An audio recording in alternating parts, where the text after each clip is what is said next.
Lecture 69 start करते हैं जी। Kaif 1 FAR 1 का तवज्जो चाहिए सबकी। यार ये बंद कर दो, इसकी आवाज़ बहुत ज़्यादा आ रही है। कोई उधर से चला ले एक आधा इसे।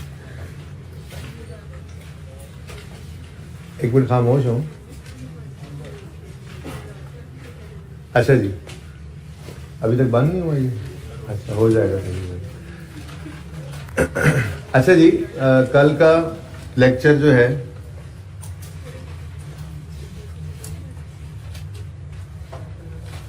उसमें होमवर्क के अंदर कल हमने क्लास में कौन सा क्वेश्चन किया था जी? उसके अलावा डिस्कस भी किया था XYZ, ऐसा ही है? अच्छा, तो और बैड डाउटफुल डेट की डिस्कशन की थी। मैंने इस हैंडआउट के अंदर ना आपको अटैच कर दिया था वो जो डाटा हमारा था ना, मिल जाने चाहिए थे भाई। हैंडआउट्स में टाइम पे भेजा करें विकास, मैं जिस वक्त रात को भेजूं रात को फॉरवर्ड कर दे, ठीक है ना? ये एक पेज मैंने ऐड कर दिया था आपके हैंडआउट्स में ही, तो आपको रिसीव हो गया होगा। इसके अंदर वही डाटा है जो आपको मैंने कल क्लास के अंदर लिखवाया था, तो ये इसी लेक्चर नोट के साथ अटैच कर दिया, ठीक है ना? वही डाटा है सेम, ये हैंड रिटन पेज है, इसको जो है वो अटैच कर दिया था मैंने इसके साथ, ठीक है ना? अच्छा, कल के लेक्चर नोट्स में मैंने होमवर्क के अंदर एक तो XYZ लिमिटेड आपको कहा था कि आप ट्राई कर लेंगे। कितने बच्चों ने ट्राई किया XYZ को? हो गया था? वो आसान सवाल था, उसमें कोई खास ऐसी उसमें जान नहीं थी सवाल के अंदर इतनी ज़्यादा, ठीक है? फिर भी जिन बच्चों ने बुक्स ले ली हैं वो सोल्यूशन को देख लीजिएगा, जिन्होंने नहीं ली वो लेकर देख लीजिएगा या साथ वालों से जी मैच कर लीजिएगा, ठीक है? अब मैं उसमें टाइम ज़ाया नहीं कर रहा। क्वेश्चन बैंक का एक क्वेश्चन था, हॉट सॉस लिमिटेड। इसके अंदर कितने बच्चों ने ये ट्राई किया? कितने बच्चों ने ये हैंडआउट के अंदर नहीं किया? चलें कोई बात नहीं, ये फिर आज पे यही रख लें, आज भी इसी को होमवर्क में रख लें। क्वेश्चन बैंक का क्वेश्चन जरा ओपन करें अपनी बुक्स जिन्होंने ली हैं, कैश फ्लो का टॉपिक उसमें ओपन करें, कैश फ्लो का टॉपिक ओपन करें। इसमें क्वेश्चन बैंक के क्वेश्चंस कहाँ पे हैं?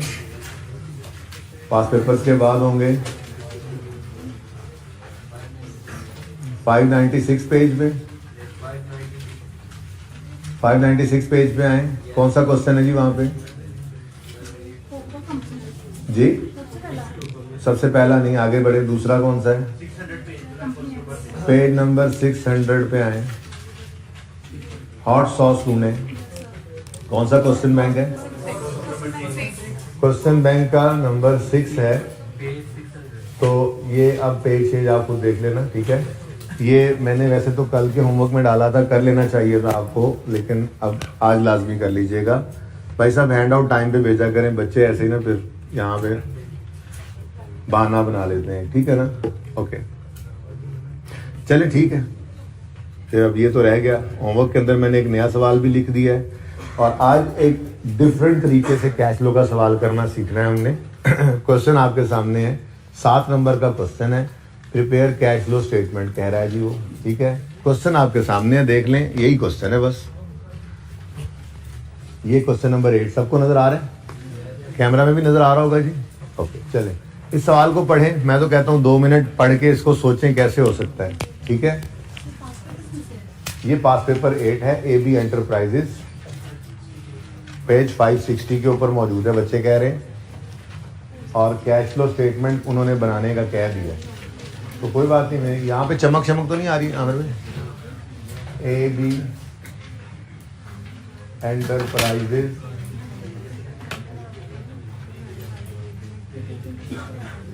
कैश फ्लो स्टेटमेंट कह रहे हैं जी, बना दें। स्टेटमेंट ऑफ कैश फ्लो नया नाम है इसका, एक बार स्टैंडर्ड में चेंज आई और चेंज करके उन्होंने कहा कैश फ्लो स्टेटमेंट भी इसका नाम कर दो, स्टेटमेंट ऑफ कैश फ्लो। तो ये भी एक चेंज है।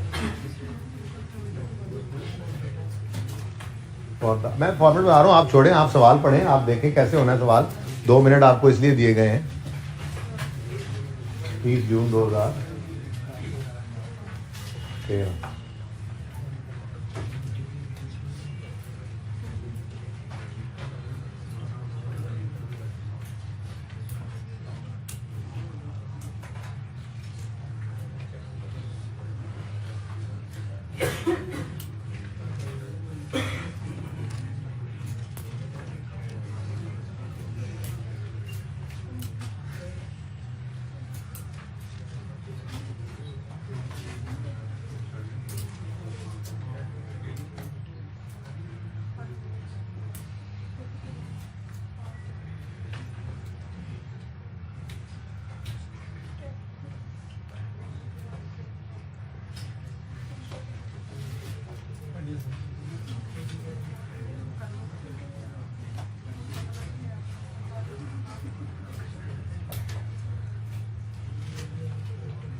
जी गप्पे लगा रहे हैं, मतलब सवाल पढ़ लिया है तो कर भी लें, मैंने कहा था पढ़ें और कर लें कुछ इसका। सवाल की रिक्वायरमेंट क्या है जी?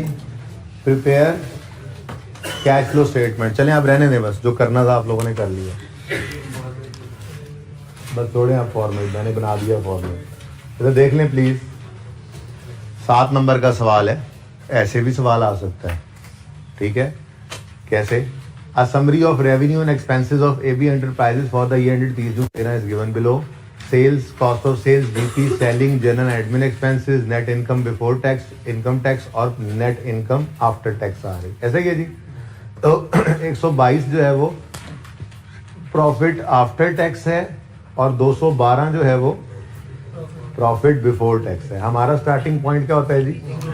तो जो डाटा मिलता जाए वो लिखते जाए। 212 ये हमने टिक कर लिया। उसके बाद रिटेन्ड अर्निंग्स का अगर कॉलम, रिटेन्ड अर्निंग्स का अगर लेजर बना रहे हो तो फिर उसमें 212 की बजाय 122 जाएगा, ये आपको बता दिया था, क्योंकि ये क्या है, वो नेट इनकम बिफोर को पीबीटी इसको हम लिखते थे, और ये टैक्स है तो फिर ये प्रॉफिट आफ्टर टैक्स है। तो ये आपका स्टार्टिंग पॉइंट है कैश फ्लो का, और पैड जो है ये रिटेन्ड अर्निंग्स में नजर आया करता है, ठीक है ना? ये कैपिटल के अकाउंट में, अगर सिर्फ कैपिटल का अकाउंट बन रहा हो तो ओके। अब ऊपर सेल्स हैं, कॉस्ट ऑफ सेल्स हैं, सेलिंग एडमिन वगैरह हैं, कोई इधर उसने हमें अदर इनकम वगैरह नहीं बताई हुई, gain on loss on disposal है, कोई इंटरेस्ट है, इसलिए फिलहाल तो सिर्फ एक ही फिगर हमने उठाई। और अब आगे बढ़े तो आगे सवाल में बैलेंस शीट वगैरह कोई नहीं दी हुई, ठीक है? मज़े की बात यही है कि अब इसी डाटा से हमने कैश फ्लो बनानी है, ठीक है? लेकिन अगर आप गौर करें ना तो उसने net changes working capital items की दे दी हैं, ठीक है? कैश ने तो जाना होता है, आपको पता है, कैश एंड कैश इक्विवेलेंट में, तो इसको तो छोड़ दें, ठीक है? आगे बढ़ते हैं। ट्रेड रिसीवेबल्स नेट बता दिए उसने कितने, 74। क्या हो रहा है 74 से? वो हमारा जुगाड़ यहाँ पे काम भी आ गया, ठीक है ना? अगर डेटर क्रेडिट हो रहे हैं तो वर्किंग कैपिटल में कैश को क्या दिखाना पड़ेगा, ठीक है? अब उसूल वही रखना है, कैश को हम ले जाएंगे वर्किंग 1 के लिए, वर्किंग कैपिटल में नहीं आता, आपको पता है ना? फिर डेटर्स हैं, इन्वेंट्रीज हैं, प्री पेमेंट्स हैं, एक्रूवल्स हैं, ये सब के सब जाएंगे वर्किंग कैपिटल चेंजेस के अंदर, ठीक है? सही है? उसके बाद टैक्स पेएबल है, तो टैक्स पेएबल का हम क्या बनाया करते थे, लेजर, तो इसका तो लेजर बनेगा। उसूल वही रखने हैं। सवाल में डाटा कम हो गया तो क्या हुआ, कोई नहीं, हिम्मत करेंगे, अल्लाह खैर करेगा, ठीक है? अब ट्रेड रिसीवेबल्स क्रेडिट हो रहे हैं, तो मैं वर्किंग कैपिटल एडजस्टमेंट्स में आया तो मैंने यहाँ पर लिखा, जो नाम यहाँ पे लिखा हो वही लिख लिया करेंगे। ट्रेड रिसीवेबल्स नेट, हाँ जी, क्रेडिट हो रहे हैं, तो कैश में डेबिट, ये तो मुफ्त के नंबर है भाई, पॉजिटिव के साथ आ गया, ठीक हो गया ये। आगे बढ़े, इन्वेंट्रीज डेबिट हो रही हैं 105 से, इन्वेंट्रीज का बढ़ना डेबिट होना होता है, ठीक है ना? तो कैश को नेगेटिव साइन के साथ शो कर दें, कुछ करना ही नहीं था, सब कुछ गिवन है इसमें। 105 pre paid expenses, pre payments हैं, प्रीपेड एक्सपेंस ये एसेट होता है, एक्सपेंस प्रीपे कर दे तो एसेट होता है, लाइबिलिटी होता है, एसेट होता है ना। तो प्रीपेमेंट एक एसेट क्रेडिट हो रहा है यानी कम हो रहा है, तो प्रीपेड एक्सपेंसेस कम हो रहे हैं, क्रेडिट, तो कैश को क्या कर दो, डेबिट। कितने से, 6 से, 1000 में कर रहा हूँ सवाल, ठीक है। उसके बाद एक्रूड एक्सपेंसेस, एक्रूड एक्सपेंस ये लाइबिलिटी होती है, एक्रूड एक्सपेंस, एक्सपेंस एक्रू हुआ है, पेएबल है, ठीक है। तो एक्रूड एक्सपेंसेस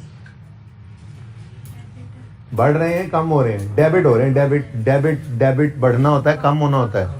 अच्छा, ये भी सोचने की जरूरत नहीं थी, बड़ा सुकून था। प्रीपे जो यहाँ पे डेबिट हो रहा है, दूसरा कैश को क्रेडिट ही करना होता है ना, ठीक है। तो prepaid sorry accrued expenses debit, तो कैश को क्या कर दो, क्रेडिट। कितने से, 15 से। और आखिर में रह गया ये ट्रेड पेएबल्स, ये भी यहाँ पे फिट कर दो, ओके सोके। ट्रेड पेएबल्स, हाँ जी, ट्रेड पेएबल्स क्या हो रहे हैं, डेबिट, तो कैश को कर दो क्रेडिट। कितने से, 90 से। सवाल में इंटरेस्ट पेड तो है कोई नहीं, डिविडेंड भी मुझे अभी तक तो नज़र कोई नहीं आया, बस एक टैक्स की फिगर ही रह गई है, सिर्फ ये निकल आए तो हमारा ये कंप्लीट हो जाएगा पोर्शन। ठीक हो गया, ये बात समझ रहे हो। अच्छा, अब गेम यहां से ऑन होती है, ठीक है, कि हमें टैक्स का लेजर बनाना है। इसको बड़े ध्यान से सबने देखना है। ये कोना नजर आएगा तुम्हें? अच्छा, ये जो मैं टैक्स का लेजर बनाऊंगा ना, ये एक लेजर 2013 में इसने बनवाया था, और फिर ये उसके बाद रिसेंट 2-3 अटेम्प्ट पहले, जो 4 अटेम्प्ट पहले से सवाल दिया, उसके अंदर उसने इसी बेस के ऊपर पूरा सवाल ही करवा दिया था। ठीक है ना, चलो कोई बात नहीं, देख लेते हैं। मैं जनाबे वाला टैक्स का लेजर बनाने जा रहा हूं, ठीक है जी। अब टैक्स पेएबल है, टैक्स क्या है जी, पेएबल है, और वो कह रहा है टैक्स पेएबल हुआ डेबिट, टैक्स पेएबल हुआ डेबिट, यानी कम। कितने से कम हुआ, 28 से।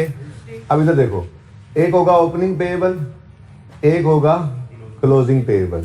सबकी तवज्जो चाहिए मुझे। मैंने कहा जी ओपनिंग 0 था, क्लोजिंग 28 है। ऐसे ही होता है ना, बैलेंस शीट के अंदर जो ओपनिंग क्लोजिंग गिवन होते हैं, तो अगर डिफरेंस लेना हो तो ऐसे ही तो ले रहे होते हैं डिफरेंस। हम कहते हैं जी क्लोजिंग 28 है, अगर ओपनिंग 0 है तो ये क्या हो गया, लायबिलिटी। क्या है, टैक्स पेएबल एक लायबिलिटी है ना, तो हम कहते थे जी लायबिलिटी बढ़ गई, लायबिलिटी का अच्छा ही कम हो रही है, ठीक है, सॉरी जी, लायबिलिटी कम हो रही है, टैक्स पेएबल 28 से कम हुआ। जो ये डेबिट क्रेडिट नेट चेंजेस अगर बताएं तो ऐसे ही बताएंगे ना, डेबिट मतलब कम, तो इसका मतलब ओपनिंग में क्या था 28, क्लोजिंग में हो गया 0। तो हम तभी कह सकते हैं ना कि ओपनिंग से क्लोजिंग तक आते आते 28 से लायबिलिटी कम हुई, तो डेबिट, लायबिलिटी कम होना डेबिट होता है ना। तो यहां पर मैंने कहा जी ब्रॉड डाउन 28 था, कैरी डाउन 0 हो गया, अज्यूम किया मैंने। कोई तकलीफ? अच्छा, आपको तकलीफ हो रही है तो आप इसको 128 कर दो, लेकिन फिर इसको 100 कर देना। समझ रहे हो? नहीं, आपको, आप कहते नहीं जी हम तो इसको 1028 कहेंगे, कह लो, इसको 1000 कह देना। अब बात समझ रहे हो? यानी जो मर्जी कर लो, इस फर्क को 28 रखना है। आपको जी नहीं हम तो इसको 10,028 कहेंगे, कर लो यार 10,028, इधर 10,000 कर लेना, यानी फर्क दोनों में क्या रहे, 28 का। ये बात समझ आई है? ये बात समझ आई कि एक लायबिलिटी है वो 28 से कम शो करनी है, 28 से कम शो करनी है, तो जो मर्जी अज्यूम कर लो इस क्लोजिंग को, ओपनिंग 28 से ज्यादा होना चाहिए। क्या मतलब, यहां पे आपने अज्यूम किया ना इसको, अगर 0 तो ये हो जाएगा 0 जमा 28, ठीक है, यानी 28। ये समझ रहे हो बात? क्यों? क्योंकि हमने ये बताना है कि ओपनिंग से क्लोजिंग तक आते आते लायबिलिटी 28 से कम हुई है। आपने कहा नहीं यार, इधर ना हम इसको 100 अज्यूम करेंगे। हमारा दिल करता है हम जब भी अज्यूम करें कोई चीज तो 100 अज्यूम करें, तो ठीक है, 100 प्लस 28 128 कर दो, बात तो वहीं पे रहेगी। यहाँ पे 100 आ जाएगा, यहाँ पे 128, चेंज तो फिर भी 28 का ही रहना है। ये मेरी बात समझ आई है? ये कितने बच्चों को समझ आ गई ये बात? किसको नहीं आई ये बात समझ? अजम्पशन लिए सिंपल सी, ठीक है ना जी। यहाँ पे जो उसने लिखा हुआ था ना, इनकम टैक्स पेएबल एक लायबिलिटी है, वो डेबिट हो रही है, लायबिलिटी नहीं समझ आई बेटा? अच्छा 28 से लायबिलिटी कम शो करनी है ना, तो कुछ भी अज्यूम कर लो, कुछ भी अज्यूम कर लो, लेकिन फर्क 28 का रखना है, ठीक है। तो हम बिल्कुल नॉर्मल ज्यादा चीजें अज्यूम नहीं करते, 100 अज्यूम करें और 28 जमा करें, नहीं, हम फिर चीजों को सिंपल ही रखते होते हैं। हम फिर यही कहेंगे एक 28 था 0 हो गया, फर्क ही बताना है ना। कैश फ्लो के अंदर तो चेंज ही ले रहे होते हैं, हमें क्या ओपनिंग में क्या पड़ा होता था, बैलेंस शीट में क्लोजिंग में क्या पड़ा होता था, हम तो क्या कहते थे, बस चेंज पकड़ो, ठीक है ना। तो 28 का चेंज यहां से शो कर दिया, यहां तक कोई मसला। अच्छा, अब सवाल के अंदर गए, ये 28 का चेंज तो हमने, क्योंकि इसको हम वर्किंग कैपिटल चेंजेस में नहीं लेके जा सकते थे, इसका तो लेजर बनता है, इसलिए लेजर बनाया। अब लेजर तो मजबूरन ऐसे ही बन सकता था। अब हमें एक और फिगर यहां से मिल गई इनकम टैक्स एक्सपेंस की। ये एक्सपेंस का लेजर है, ये किसका लेजर है जी, एक्सपेंस का लेजर है। एक्सपेंस के लेजर में कैश किस तरफ आता है, डेबिट साइड पे, क्योंकि एक्सपेंस डेबिट कैश क्रेडिट होता है, तो फिर टैक्स एक्सपेंस की फिगर क्रेडिट साइड पे नजर आएगी, प्रॉफिट एंड लॉस वाली। और ये फिगर सवाल में हमें गिवन है 90 रुपए, तो बैलेंसिंग कैश कितना आ गया फिर 118, ठीक हो गया जी।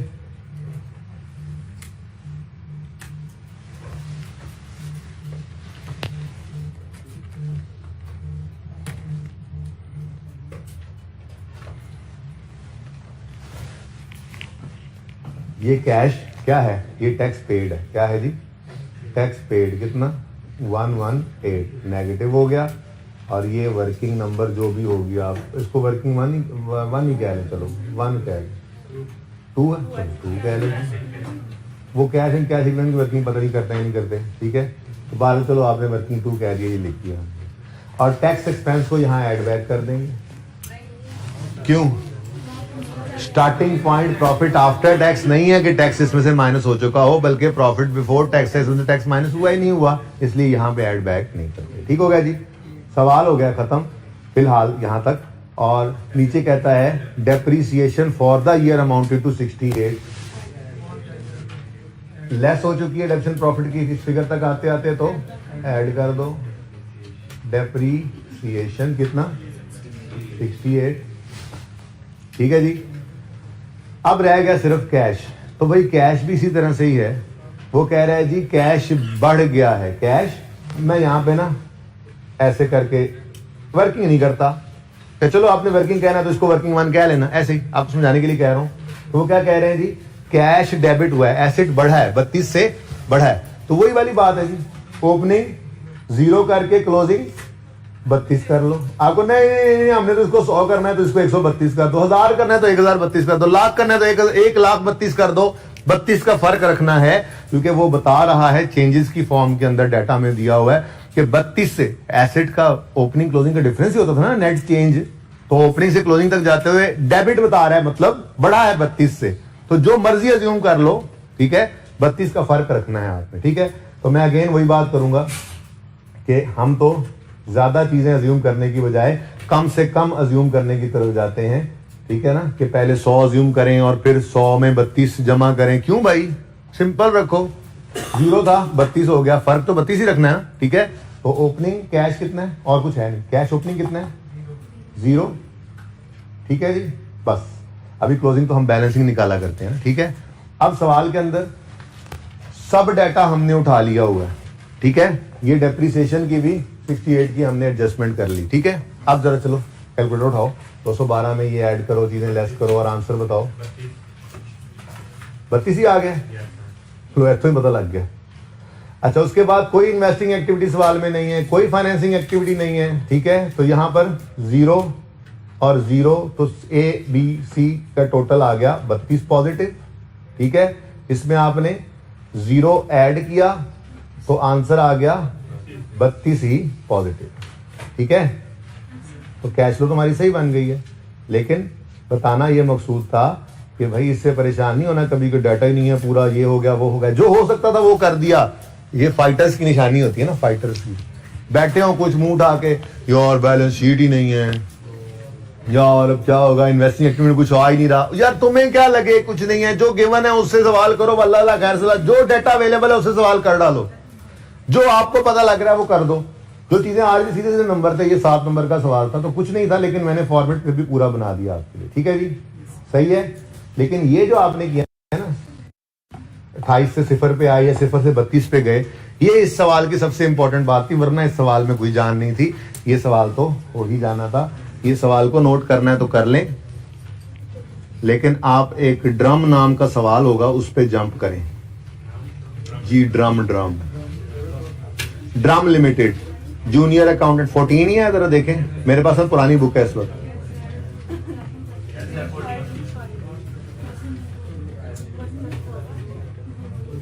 रिक्वायरमेंट चेक करो जी इसकी।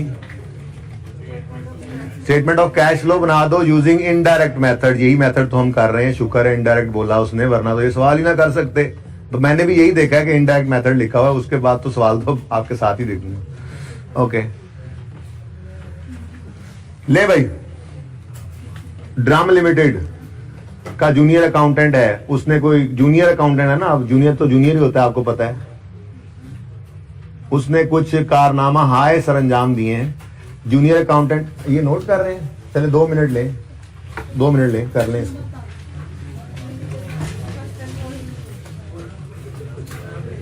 Question 14, drum limited.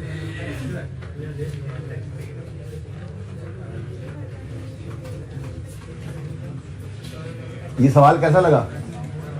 अच्छा, वैसे आज तक ये होता है, आज तो टाइम कुछ इस तरह से, सवालों की तरतीब हर बार बदल ही जाती है, नए सवाल भी आ जाते हैं, उस्ताद की तरतीब भी बदली होती है। वरना मैं यूं किया करता था, सुनो प्लीज, कि ये सवाल पहले करवा दिया करता, पहले होमवर्क में देता था, फिर कहता था अगले दिन कि जहां भी हुआ बच्चे कहते थे सर टेक्स्ट की समझ नहीं आ रही, टेक्स्ट की समझ नहीं आ रही, फिर ये बात समझा देता था। उसके बाद फिर कहता था ड्रम वाला अब करो। लेकिन चलो अभी तो कह दिया ना, तो ड्रम वाला शुरू करें, कोशिश करें, जरा पढ़ तो ले एटलीस्ट, सवाल को पढ़ें तो सही सब बच्चे जिन्होंने नोट कर लिया है। एक मिनट जरा मेरी तरफ तवज्जो करें। पहली लाइन लिखी हुई है, junior accountant of drum limited has prepared following statement of cash flows for the year 31 December 18। ये उसने कैश फ्लो बनाई है, ठीक है ना। ये पहली लाइन मैंने इसलिए पहले पढ़ दी क्योंकि अब मैं इसको ऐसे करके प्रेजेंट करना चाह रहा हूं। एडजस्टमेंट 6 है, ठीक, थोड़ी सी कहानी रह जाती है, चलो कोई नहीं, खैर।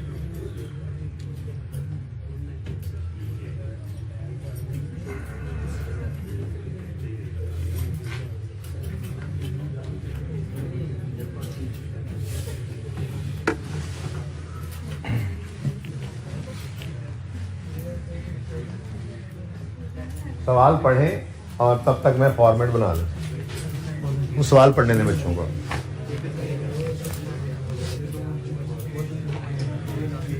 ये पढ़ के बताएं जरा, वैसे हो सकता है ये सवाल, उसने भी इंक्रीज डिक्रीज वाली कोई चवलें मारी हुई है कैश फ्लो के अंदर, पता नहीं कैसी कैश फ्लो बनाई है, हमने अपने हिसाब से बनानी है, हमें नहीं पता। अटेम्प्ट क्या है इस सवाल की? पहले 13 में छोटा सा वो काम करवा के फिर 19 के अंदर पूरा सवाल ही उस बेस पे बना दिया। चेक करो, मैं ड्रम वाले सवाल से पहले सिर्फ यही सवाल करवाया जाता था, बच्चों को कहा जाता था कि इसको यूज करके भी बना सकते हो कैश फ्लो। जो ध्यान देते थे उन्होंने ड्रम वाली अटेम्प्ट में कर लिया सवाल, और जो ध्यान नहीं देते थे बातों पे वो फिर अगली बार ध्यान देने लग गए।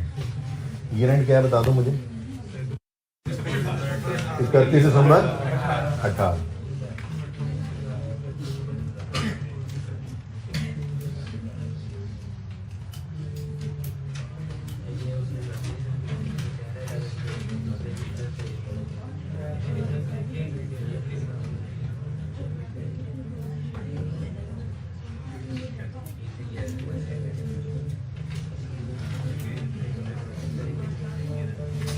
बुक दिखाना, मैं सोल्यूशन देख लूं कितनी लाइनें जोड़नी है, ऐसे ना हो।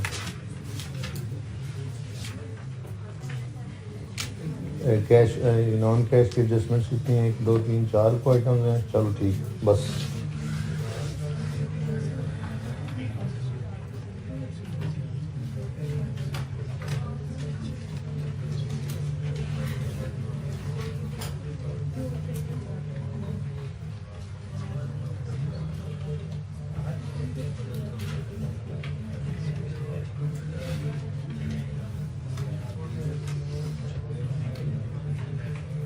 जी पढ़ लिया सवाल कि पढ़ रहे हैं अभी? पढ़ लिया सर।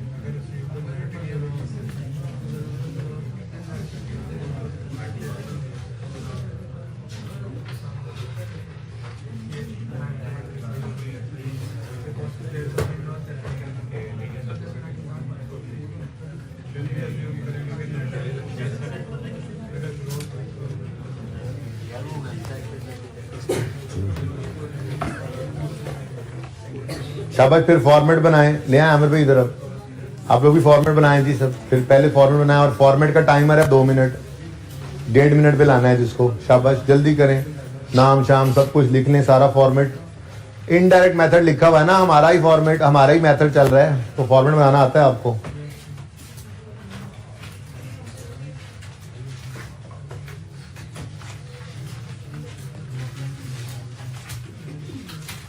अच्छा ठीक है।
कल इंशाल्लाह रेक्टिफिकेशन ऑफ एरर का टॉपिक मिक्स करेंगे इसके साथ।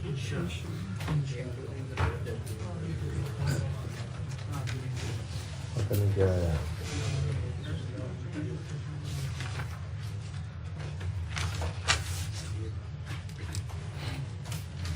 रुपीज डाटा किस में गिवन है जी? रुपीज इन थाउजेंड में गिवन है।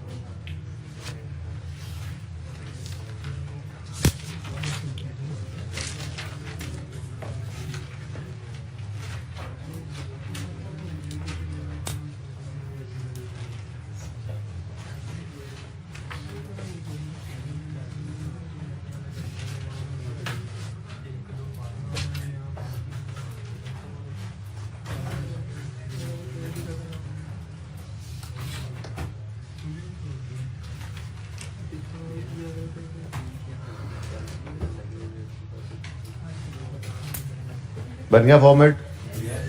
करें शुरू कहानी। चलो, ऊपर वाली अंग्रेजी आपको पढ़ा दी थी मैंने। अकाउंटेंट ने, जूनियर अकाउंटेंट ने ये चांद चढ़ाया है, मतलब ये कैश फ्लो बनाई है, ठीक है। अपनी तरफ से उसने बस कुछ बना दिया है। ऑपरेटिंग एक्टिविटीज में रिटेन्ड अर्निंग्स भी ला रहा है, डिविडेंड पेएबल भी, पता नहीं कौन कौन सी उसने क्लासिफिकेशन क्या की हुई है, छोड़ो इस बात को। हम तो बस इस डाटा को यूज करके अपने लेजर्स ओपन कर लेते हैं। वो पता क्या कह रहा है? ये कहानी आपने पढ़ी है कि कौन नहीं पढ़ी? कह रहा है जूनियर अकाउंटेंट ने एक बड़ी मेहरबानी की। क्या? Inform you that he has taken the difference of opening and closing balances of each balance sheet item. ये उसने बड़ी मेहरबानी की कि उसने जो भी इधर किया है ना एक्टिविटी, जिसमें जो चीज डालता रहा है, ये तो चलो हम सही कर लेंगे। एक मेहरबानी उसने क्या की? बैलेंस शीट के हर आइटम की ओपनिंग क्लोजिंग का डिफरेंस उसने ले लिया। यानी कि कंप्लीटनेस इंश्योर हो रही है कि सारा कुछ यहाँ पे पड़ा है, पड़ा हो रहा और शक्ल में, कोई मसला नहीं, ठीक है। And classified each under difference as either operating, investing और फाइनेंसिंग। नजर आ रहा है। He further informed that statement is tied up with the cash balances appearing in the balance sheet, ठीक है जी। यानी कि ये जो कैश है वो कह रहे हैं कि जी ये भी बैलेंस शीट के अंदर जो गिवन है ना, कैश ओपनिंग और क्लोजिंग, ये वही गिवन है, यानी ये उठा के अपनी वर्किंग वन में लिख लेंगे, ठीक है। अच्छा, उसके बाद कहता है लेकिन इसने ये चीजें इग्नोर कर दी। एक पॉइंट में डेप्रिसिएशन है, दूसरे पॉइंट में डिस्पोजल है, तीसरे में प्रोविजन है, चौथे में डिविडेंड है, पांचवें में इंटरेस्ट है, छठे में टेबल के अंदर कुछ पड़ा हुआ है। तो ठीक है, कोई मसला नहीं। हम तो लेजर वाले आइटम्स के लेजर बना लेंगे और वर्किंग कैपिटल वालों को वर्किंग कैपिटल में ले जाएंगे और working one cash and cash equivalent को वर्किंग वन में ले जाएंगे। ठीक है, तो एडजस्टमेंट्स पढ़ लेते हैं ताकि ये पता लग जाए कौन सी एडजस्टमेंट्स किसके साथ अटैच्ड हैं, ताकि वो फिगर लिखते हुए ध्यान कर लें। ठीक है, तो पढ़ें जी, एडजस्टमेंट्स पढ़ लें एक बार। सवाल आधे घंटे का है लेकिन हम इस पे पौना घंटा लगा देंगे, उससे भी ज़्यादा टाइम लगा देंगे, कोई मसला नहीं। ठीक है, फॉर्मेट वही है जो बन गया और तो रहा कुछ नहीं पीछे। असल तो मुश्किल मेरे लिए फॉर्मेट ही होता, आपके लिए भी है ना, फॉर्मेट ही मुश्किल होता है ना। अच्छा, वैसे कैश फ्लो का टॉपिक है, अब सही से बताना कैसा लगा कैश फ्लो का? इजी है ना। अब इसके अंदर सबसे मैक्सिमम मुश्किल बात वही है जो कल करेक्शन मैंने करनी है इसके अंदर इंक्लूड, उसमें भी आप 80% 90% सवाल कर चुके होते हैं वैसे ही, बस वो थोड़ा सा मसला आता है करेक्शन का, और वो भी मसला कोई नहीं है, वो एक बार कर लेंगे तो वो भी समझ आ जाएगी। ठीक है, उसके बाद जब हम डायरेक्ट मेथड पे मूव करेंगे ना तो आप कहेंगे यार ये पहले क्यों नहीं कराया, ये तो आसान। आपको पता है ये मुश्किल काम करने की आदत हमें पहले होती है, जरा मुश्किल काम से बंदा मुश्किल से गुजर के आ जाता है ना तो फिर आगे आसानियां वैसे भी हो रही होती हैं तो और आसानियां भी अल्लाह दे देते हैं, तो वो मेथड वैसे ही आसान है। ठीक है ना। तो कैश फ्लो का टॉपिक एक ऐसा टॉपिक है जो आपको 70-80% मार्क्स लाजमी दे देगा, सवाल जितना मुश्किल मर्जी हो जाए, लेकिन 70-80% मार्क्स उसको मिलेंगे जो टेस्ट में ट्राई करेगा। अब आज का जो टेस्ट है उसके अंदर सारी चीजें थोड़ा ही वैसे ही होंगी जैसे हमने 4-5 सवाल यहाँ पे किए हैं। ठीक है, दो चार चीजें तो उसके अंदर होंगी ऐसी जो आपको परेशान करें, तो आपने परेशान नहीं होना, आपने अपना पूरा फॉर्मेट बनाना है, जो मैक्सिमम काम कर सकते हैं वो कर देना है आपने। आप यकीन माने, आप ऐसा करके एक बार देखें, आपका पेपर का वो सवाल पास लाजमी हो जाएगा, और ये कॉन्फिडेंस आपको बेटा टेस्ट में ही मिल सकता है। तो दो चार चीजें तरतीब से चल रहा है, प्रॉफिट अगर लॉस आ जाए तो कभी सोचा ही नहीं। बात समझ रहे कि नहीं समझ रहे? ठीक है ना। तो ऐसे कुछ डिफरेंट, को थोड़ा सा डिफरेंट हो जाए तो परेशान नहीं हो जाना होता। ठीक है, आपको नहीं पता जी कि इन्वेस्टमेंट प्रॉपर्टी कैसे डील होती है, इसमें हो रही है देख लेंगे आप, इस तरह इसमें हो रही है, नहीं इसमें नहीं हो रही, हाँ होमवर्क वाले सवाल के अंदर आप उसको देखेंगे। तो चीजें एक दो एडजस्टमेंट्स डिफरेंट हो जाती हैं, आप उन पे फोकस ना किया करें, रिकरिंग नेचर की चीजें देखें जो हर सवाल के अंदर आप कर रहे हैं। पीबीटी उठा के ले जाते हैं आप, कभी पीबीटी मिस हो जाए, हो सकता है सवाल में मिस हो। ठीक है, इसमें इसकी बात कर रहा हूं। ठीक है, हो सकता है सवाल के अंदर पीबीटी मिस हो, ठीक है, और पैट गिवन हो या पैट मिस हो, पीबीटी गिवन हो, टैक्स निकाल कर कहीं से हमने लाना हो, कुछ भी हो सकता है। तो आपने सवाल में फाइट पुट अप करनी है। आप जो ड्यू टाइम है, 15 नंबर का सवाल है, इंटू 1.8 अगर कर दें, अगर तो जितना टाइम बनता है वो टाइम आप ईमानदारी से उस सवाल के ऊपर लगा दें, वो सवाल आपको पासिंग मार्क्स दे देता होता है। ठीक है ना, कोशिश करेंगे ना इंशाल्लाह। चलें वापस है। एडजस्टमेंट 1 है, depreciation on building and equipment amounted to 480 and 810 respectively. लगता है बिल्डिंग और इक्विपमेंट अलग अलग है, हाँ, लैंड एंड बिल्डिंग का अलग लेजर बनना है और इक्विपमेंट का अलग बनना है। ठीक है, अच्छा कोई बात नहीं। During the year N equipment costing 560 having book value of 310 was sold. ये पीस ऑफ केक एडजस्टमेंट थोड़ा ही है ये। अच्छा, थर्ड है, प्रोविजन वाज इंक्रीज्ड बाय 140। अगर ऊपर नेट डेटर्स पड़े हुए तो हम छलांगे लगाते हुए अपना काम कर लेंगे, अगर ग्रॉस हुए तो फिर परेशानी की बात है। ठीक है। Number 4, dividend amounting to 700 was paid during the year. और मुझे कहीं नजर नहीं है डिविडेंड पेएबल भी है, लेजर बनेगा पेएबल का। अच्छा, ऐसा भी तो हो सकता है। अब देखो कोई कहानी किस तरह जा रही है, सवाल पूरे में प्रॉफिट नजर नहीं आया, लेकिन देखो कहानी किस तरफ लेके जा रहा है सवाल, कि डिविडेंड पेड की फिगर दे रहा है आज, जो हम हमेशा निकाला करते थे। डिविडेंड का लेजर बनना है, ओपनिंग क्लोजिंग उससे आने हैं, पेड की फिगर दे रहा है तो वहां से डिविडेंड की फिगर निकलेगी जो रिटेन्ड अर्निंग से कॉलम से आती थी, लेजर से आती थी। इस दफा डिविडेंड पेएबल से वो निकल आएगा, उसको ले जाएंगे रिटेन्ड अर्निंग से कॉल उसमें लेजर में, ओपनिंग क्लोजिंग वहां से लेकर डिविडेंड निकाल के वहां से पैट निकल आएगा, और टैक्स कहीं से निकलेगा तो उससे पीबीडी निकलेगा, तब कहीं जाके हमारा पीबीटी आएगा। तो भाई कभी कभी उलट भी चलना पड़ सकता है। आप बस अपनी बेस को पकड़े रखें, फॉर्मेट बना हुआ है, काम करते जाए, जो नजर आ रहा है आपको खुद ही सवाल गाइड करता जाएगा कि किस तरफ लेके जाना है उसने आपको। ठीक है ना। चलें next, interest and tax for the year. Interest and tax expense दे रहा है वो, ठीक है, इन दोनों के तो लेजर बनते होते हैं ना, एक्सपेंस दे रहा है, पेड की फिगर्स यहां से आ जाएंगी, लेकिन ये एक्सपेंस आ गया तो आपको अगर पैट मिल जाए तो टैक्स एक्सपेंस भी मिल जाए तो आप पीबीटी में पहुंच सकते हैं ऐसे, ठीक है। लास्ट है trade and other payables as at 31 December include 950 for purchase of land and building. क्या मतलब, लैंड एंड बिल्डिंग परचेज किया होगा तो उसके पैसे नहीं दिए होंगे, तभी तो ट्रेड एंड अदर पेबल्स पे लायबिलिटीज के अंदर ये शामिल है। लेकिन फिक्स एसेट्स को खरीदना हमारे ऑपरेशंस का पार्ट नहीं होता डेली के, ये कभी कभार फिक्स एसेट का खरीदना बेचना कभी कभार वाली बात होती है। तो इसलिए इसको ऑपरेशंस वाले कैपिटल आइटम चेंजेस के सेक्शन से दूर रखना है, तो हमें इसको चेंज इसको जरा एडजस्ट करना पड़ेगा। ये तो हम 2 दफा कर चुके हैं। अब क्वालिटी एंटरप्राइजेज में 2 दफा हुआ था, कल वाले सवाल के अंदर भी दो एडजस्टमेंट्स आई थी, ठीक है। इसमें एक आ रही है। ट्रेड एंड पेबल्स कहाँ पड़े हैं, ये कहाँ गए हैं, ये ठीक है। इसके साथ यूँ लिख दो एडजस्टमेंट नंबर 6, ताकि जब इस पे पहुंचे ना तो इसको डायरेक्ट लिखने की बजाय वर्किंग में लिख लें। बस ये सवाल पहले पढ़ने का फायदा होता है। कुछ बच्चे मुझे कहते हैं सर आप कहते हैं 2 दफा सवाल पढ़ें, फिर करने का तो टाइम नहीं बचता। मुझे नहीं लगता ऐसी बात कभी हो सकती है। आप 2 दफा सवाल पढ़ें, तीसरी बार वो प्लान हो चुका होता है, सवाल करने में टाइम भी कम लगता है। पढ़े बगैर शुरू कर दें, एंड पे जाकर मतलब लगेगा अच्छा यार ये बात पहले पढ़ी होती तो सवाल और तरह से होना था, अब सारा गलत हो गया, चलो काटो दोबारा शुरू करें, ठीक है ना।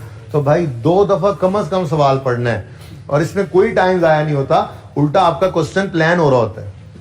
अब आपने एक बार सवाल पढ़ा, फिर दूसरी बार पढ़ा, तो आपके दिमाग के अंदर वैसे ही उसका स्केच बन गया है, अब वो तेजी से हो जाएगा सवाल, ठीक है ना। कोशिश किया करें, टेस्ट में अप्लाई करेंगे इन सारी चीजों को तो आईक्यू के पर्चे में कर सकेंगे। जो आता है कर दो, आगे चले जाओ। टेस्ट में अप्लाई करोगे तो इतना कॉन्फिडेंस होगा कि आईक्यू के पर्चे में ये करो, वरना बैठे होगे मुंह उठा के वहां, फिर कहोगे अगली बार बाबा सारी बातें मानूंगा आपके साथ, ठीक है। शुरू करें जी, एडजस्टमेंट्स पढ़ ली हमने। चलो अब अपने पुराने रूल्स पे वर्किंग कैपिटल आइटम वाली चेंजेस वाली चीज है वो वहां पे ले जाएंगे, वर्किंग वन वाली चीज है वर्किंग वन में ले जाएंगे, लेजर वाली चीज के लेजर बना लेंगे। डाटा यही है बस, बैलेंस शीट इनकम स्टेटमेंट बना दो, वैसे नहीं गिवन, कोई बात नहीं। ये ट्रेलर दिया था, पूरी किस्त देख लें आप। हमें नहीं पता उसमें जो हेडिंग्स को दफा करो, दूर करो उनको, ठीक है ना। हमने बस ये पकड़नी चीजें कौन कौन सी गिवन है। रिटेन्ड अर्निंग्स लेजर बना करता था, तो हम लेजर बना लेंगे। वो कह रहा है रिटेन्ड अर्निंग्स में इंक्रीज है, पहले लेजर तो बना लें। Number 2 retained earnings. अच्छा जी, अब रिटेन्ड अर्निंग्स बड़ा ही इंपॉर्टेंट लेजर है आज, वैसे मुझे अंदाजा हो गया सवाल को पढ़े, क्योंकि कहीं पे प्रॉफिट नहीं गिवन, यहीं से निकलना है, ठीक है। अच्छा तो देखो, अब रिटेन्ड अर्निंग्स की नेचर क्या है, क्रेडिट, तो उसमें इंक्रीज आ रहा है, यानी opening increase in retained earnings, मतलब रिटेन्ड अर्निंग्स बढ़ रही हैं। अब बढ़ने का मतलब क्या है कि बैलेंस शीट जो अगर गिवन होती, जो जूनियर अकाउंटेंट के सामने थी ना, उसमें रिटेन्ड अर्निंग्स में इंक्रीज आया, उसने डेबिट क्रेडिट की परेशानी में भी आपको नहीं डाला। वो क्या कह रहे हैं, इंक्रीज आया है कितना, 1360, यानी ओपनिंग 0 अज्यूम करो, क्लोजिंग 1360 लिखो, तो इसका मतलब क्या है, इंक्रीज बाय 1360।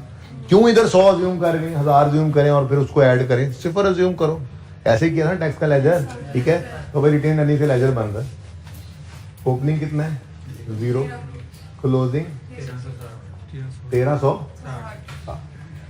ठीक है, सही है ना।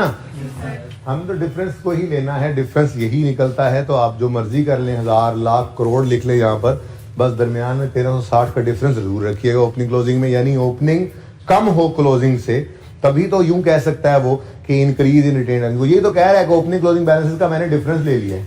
डिफरेंस देखो उसने क्या बताया कि जी रिटेन अर्निंग में इंक्रीज आया 1360 का, मतलब इधर आप करोड़ भी ले लो तो यहाँ पे 1 करोड़ 1360 लेना, ठीक है ना, बस 1360 से बढ़ाना है, ठीक है ना, सही है, तो हम 0 ही लेंगे। ओके, चलें आगे, तरतीब समझ आ गई।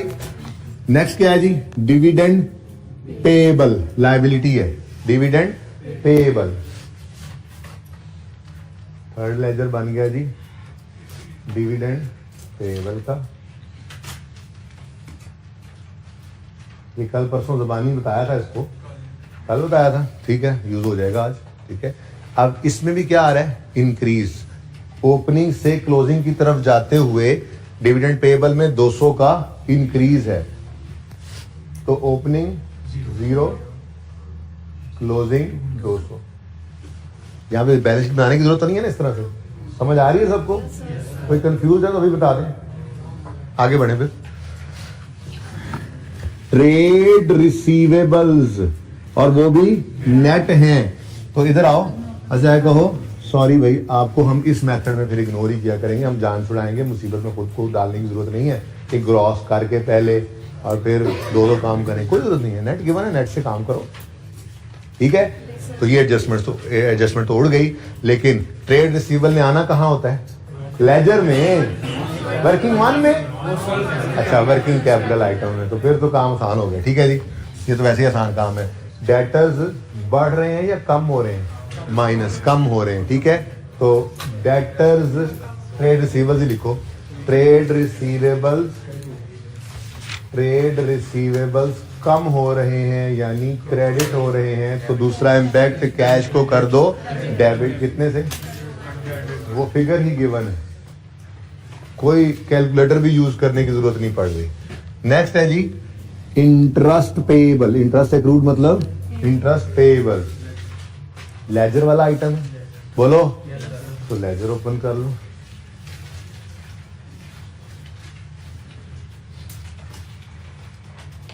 इंटरेस्ट एक्सपेंस का लेजर ओपन करो, और पेएबल है जी, और वो कह रहा है जी कुछ ओपनिंग क्लोजिंग हमने लिखना है। वो क्या कह रहा है जी? इंटरेस्ट पेएबल में इंक्रीज आया है, यानी 50 से बड़ा है, यानी स्टार्ट में 0 होगा तो 50 पे पहुंच गया ना, ठीक है। तो ओपनिंग 0, क्लोजिंग 50। मैं तो कहता हूँ जरा देख लो एक बार सारे लेजर्स ओपन होते हुए, फिर 1-2 मिनट लेके खुद से ही कर लेना, जरा इजी हो जाएगा काम। साथ साथ क्या नोट करने पे लगे हुए हो। ये चारों आइटम्स हो गए जी। उसके बाद है जी land and building. Land and building ledger वाला आइटम है, तो नंबर 5 क्या? 100 माइनस हो गया ट्रेड रिसीवेबल। इंक्रीज हुआ था ट्रेड रिसीवेबल में इंक्रीज है, ठीक है। ट्रेड रिसीवेबल बढ़ गए, डेबिट तो कैश क्रेडिट। अच्छा सॉरी जी, क्या चीज बना? लैंड एंड बिल्डिंग लिखा भाई। एक्यूमुलेटेड डेप्रिसिएशन तो अवेलेबल नहीं है, इसलिए अलग से अवेलेबल नहीं है ना सवाल के अंदर। अवेलेबल होती तो अलग बना लेते हैं, नहीं अवेलेबल तो उसको बुक वैल्यू पे बना लेंगे, ठीक है। अब वो क्या कह रहा है जी? इंक्रीज हुए हैं लैंड एंड बिल्डिंग, कितने से? 2600 से, यानी 0 था और 2600 पे पहुंच गया लैंड एंड बिल्डिंग, ठीक है ना। तो ओपनिंग 0, क्लोजिंग 26, ऐसे ही होगा ना, ठीक है। Opening 0, closing 2600। नेक्स्ट क्या है? इक्विपमेंट है, उसमें भी इंक्रीज है 1550 का, तो इक्विपमेंट का लेजर इधर बना लो भाई। क्या बेटा, क्या बोल रहा है? दवाई ली है इसने आज? ओके। Opening 0, closing 1550। ठीक हो गया, चलें आगे। इन्वेंट्री है, इन्वेंट्री वर्किंग कैपिटल आइटम में जाना है और डिक्रीज हो रही है यानी क्रेडिट, ठीक है। तो इन्वेंट्री क्रेडिट, डिक्रीज है ना, इन्वेंट्री क्रेडिट, हम अपना क्रेडिट लिखते हैं तो फिर पॉजिटिव साइड के साथ कितना है? 400। फिगर्स भी गिवन है, मुफ्त के नंबर, कितना आसान सवाल। टैक्स पेएबल, लेकिन इसका तो हम लेजर बनाते हैं, ठीक है। तो टैक्स पेएबल का लेजर बना लेते हैं।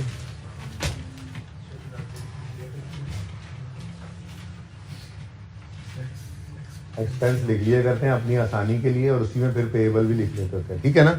तो एक्सपेंस का लेजर, एक्सपेंस लिख लिया ऊपर, लेकिन ये लायबिलिटी ही इसके, इसी के अंदर ही लायबिलिटी भी आएगी। तो पेएबल है ओपनिंग और क्लोजिंग में भी, ठीक है जी। अब देखते हैं वो क्या क्या रहा है। टैक्स पेएबल में डिक्रीज आया है 60 का, यानी यूं कह लूं मैं 60 था 0 हो गया, तभी तो 60 का डिक्रीज आया ओपनिंग क्लोजिंग का जो उसने डिफरेंस लिया है, ठीक है, सही है। यानी ये एडजस्टमेंट बिल्कुल ऐसी ही थी, खैर से बिल्कुल ऐसी ही थी, 28 से 0 और ये 60 से 0। न्याय का भूला नहीं था कि हमने इस अटेम्प्ट में ऐसे किया था। हाँ जी बोलो, ये क्या है जी? ओपनिंग क्या है? 60, क्लोजिंग 0। ठीक है, next share capital and premium इकट्ठा दे दिया उसने तो अच्छी बात है यार, हम भी इकट्ठा कर देंगे। अलग अलग भी रखे तो दोनों से कैश ही निकलता है ना, इकट्ठा कर दो बस। ठीक है, शेयर कैपिटल एंड, मैं भी सोच रहा था शेयर कैपिटल कोई नहीं है उसको यार, कैसे बिजनेस चल सकता है, आ गया वो रिटेन अर्निंग्स अलग से कर दी थी ना उसने। तो शेयर कैपिटल एंड प्रीमियम जी, क्या हुआ है इसमें? इंक्रीज आया है, 2350 से बढ़ा है, यानी कि ओपनिंग में 0 था और क्लोजिंग में 2300। ये लिख लें अगर वर्किंग के अंदर आसानी लगती है इससे तो, ठीक है ना जी। तो ओपनिंग बस नेचर का ध्यान रखना है लायबिलिटी एसेट की, ठीक है, डेबिट क्रेडिट नेचर को ध्यान में रखते हुए लिखते जाओ जी। ओपनिंग कितना है? 0 और क्लोजिंग 2350। नेक्स्ट है, कुछ वजह भी साथ लगे हुए नोट करने में। नेक्स्ट है decrease in long term loan. Long term loan का तो लेजर बनता है, लॉन्ग टर्म लोन डिक्रीज है तो ओपनिंग में 0, डिक्रीज है लॉन्ग टर्म लोन में 1000 का डिक्रीज है, मतलब ओपनिंग 1000 क्लोजिंग 0 ज्यूम करो, ठीक है ना। 1000 से कमी शो करनी है तो 0, सॉरी वही 1000 और कैरी डाउन 0, यानी कि रीपे हो गया लोन। अच्छा देखो, कैश फ्लो का सवाल है ना, आप यहाँ पे 1 लाख अज्यूम कर लो, यहाँ पे 1000 कम करके अज्यूम करोगे तो फिर 1000 रुपये बैलेंसिंग इस तरफ आएगा ना, यानी यही कैश पेड ही तो निकालना है हमने कि 1000 रुपये पे हुआ, ठीक है ना, इसलिए काम चल रहा है इस तरह से। ओके जी, उसके बाद है ट्रेड पेएबल्स। जाना तो इन्होंने वर्किंग कैपिटल में है, लेकिन चूंकि एडजस्टमेंट 6 इनको हिट कर रही है तो इसलिए हम ट्रेड एंड अदर पेएबल्स को यहां पर ले आएंगे, एज पर क्वेश्चन लिखेंगे, क्लोजिंग भी और ओपनिंग भी। अब यहां पर लिखना पड़ेगा, क्या कह रहे हैं जी? ट्रेड एंड पेएबल्स में 600 का इंक्रीज है, 600 से ओपनिंग से क्लोजिंग तक जाते हुए 600 से बढ़ गए तो 0 और 600, ठीक है जी। इसमें कोई एडजस्टमेंट आएगी और फिर जो नेट फिगर आएगी उसको हम वर्किंग कैपिटल में ले जाएंगे, ऐसे ही करते थे। नेक्स्ट खत्म कहानी।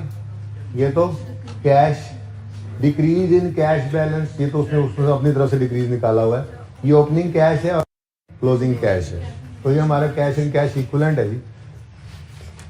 सिर्फ कैश लिखा हुआ है तो हम भी कैश लिख लेते हैं जी। ओपनिंग कैश कितना है? 450 और क्लोजिंग कितना है? 100।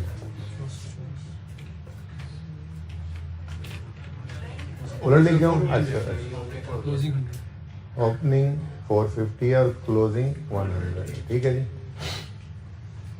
नहीं, सवाल का डाटा पूरा हुआ, अब आप लोग भी ये डाटा लिख लें खुद से नोट बोर्ड से ना लेके, शाबाश जल्दी करें, बस एडजस्टमेंट 10 मिनट के अंदर सवाल फड़क जाना है। पहले दिल किया ये सवाल टेस्ट में दूं, फिर मैंने कहा ऐसे ही बच्चे मारेंगे मुझे कि अच्छा भला हमें लग रहा होता है टॉपिक हमें बिल्कुल ही आता है, तो फिर मैंने वो सवाल ऐसे ही दे दिया जो हमने किया हुआ है जिस तरह का। हाँ, चेंजेस तो होती हैं, नई चीजें तो होती हैं, आपको पता है, मजा तभी आता है ना। पता नहीं, मेरे ख्याल में 15-16 नंबर का सवाल है, 10 नंबर से किसी के नंबर कम हुए ना तो उसकी खैर नहीं, मैं बता रहा हूँ, एक ही क्वेश्चन है। हाँ? कैश फ्लो का ही है। आइए सेट में भूल गया डालना, कोई बात नहीं, नेक्स्ट टेस्ट में डाल देंगे। आइए सेट तो बाकी जल्दी करो, सवाल खत्म करो, वो आइए सेट की थोड़ी सी थ्योरी पढ़ के जरा, जो 2-4 लाइनें रह गई थी वो पढ़ लें जरा जल्दी से, जल्दी करो। बस 10 मिनट में सवाल खत्म करना है।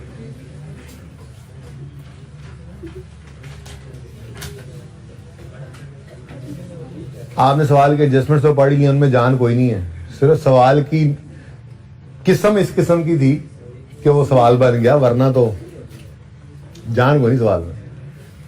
अच्छा, जैसा मर्जी सवाल देख रहे हो आप, आधे से ज्यादा सही हो रहे हो, बस ये खुशी की बात है। टेस्ट में भी ऐसे ही हो, 10 से किसी के नंबर कम हुए ना, 16 का बोला तो है, 8 वाला पास होगा, लेकिन 10 से नीचे वाले की खैर नहीं है, कुड़ियां हों या मुंडे हों, करार वाकई सजा दी जाएगी। समझे आई कैप का पर्चा है बस, अगर इसमें 10 से ऊपर नंबर आ गए तो समझे पास है इंशाअल्लाह। ये ऐसे जोर लगाना है आपने, दिल लगा के देखते जाएं हम, मैं देखता जाऊंगा आप करते क्या हैं। अच्छा, पता लगे टेस्ट ही दे।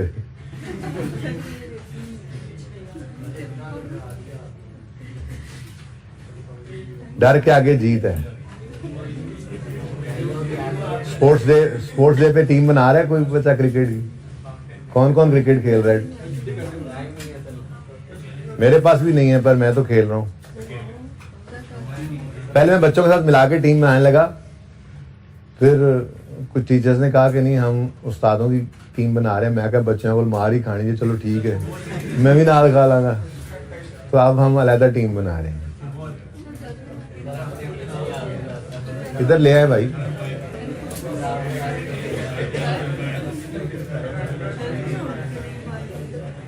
क्लासेस तो होंगी ना? पता नहीं, पूछ लें।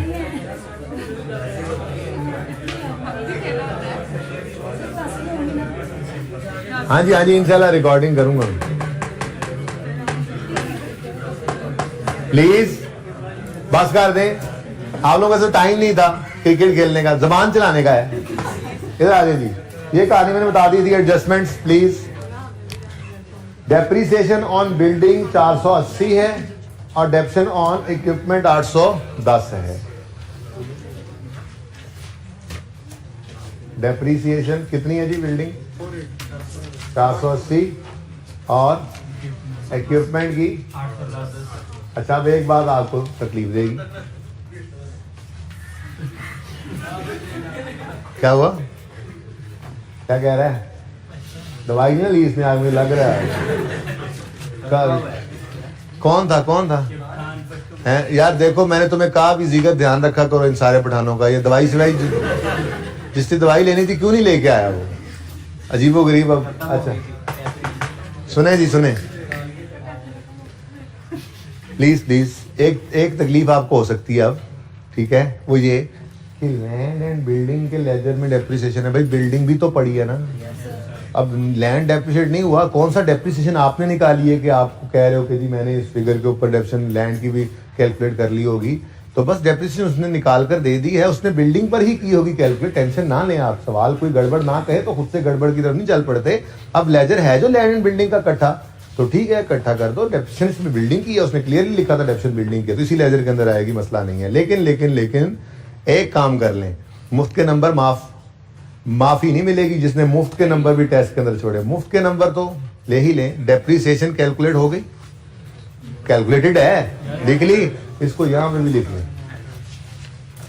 ठीक है, मैंने माना अभी पीबीटी की फिगर आपके पास नहीं है, कोई बात नहीं यार। पीबीटी की फिगर लिखे बगैर यहां पे नंबर नहीं मिलने, जो फिगर यहां पे पहुंचेगी उसके नंबर। तो ऐड, क्योंकि प्रॉफिट की फिगर तक आते आते डेप्रिसिएशन लेस हो चुकी होती है, तो हम डेप्रिसिएशन को क्या कर देंगे? ऐड कर देंगे। जरा बताना दोनों। 480 प्लस 810, बस वर्किंग का रेफरेंस देना, सवाल में गिवन थी कितनी? 1290। अब देखो, जिसको सवाल की समझ ना भी आए ये तो वो लिख ही सकता था पर्चे के अंदर। मैं तो यहां तक कहता हूं कि जो समझ आए वो लिख दो, फॉर्मेट बना हुआ है। आपको कोई समझ नहीं आ रही सवाल की, डेप्रिसिएशन तो यहां पे आती है ना, वो तो लिख सकते थे। ठीक है, okay. Adjustment 1 is over. Adjustment 2. During the year, an equipment costing 560, having book value of 310 was sold for 440. हमें कॉस्ट का क्या करना? हमारा तो एसेट अकाउंट ही बुक वैल्यू पे बन रहा है, तो हम ये बुक वैल्यू पकड़ेंगे 310, ठीक है जी। और ये कैश की फिगर आ गई हमारे पास, और हम डिस्पोजल का अकाउंट बना लेते हैं।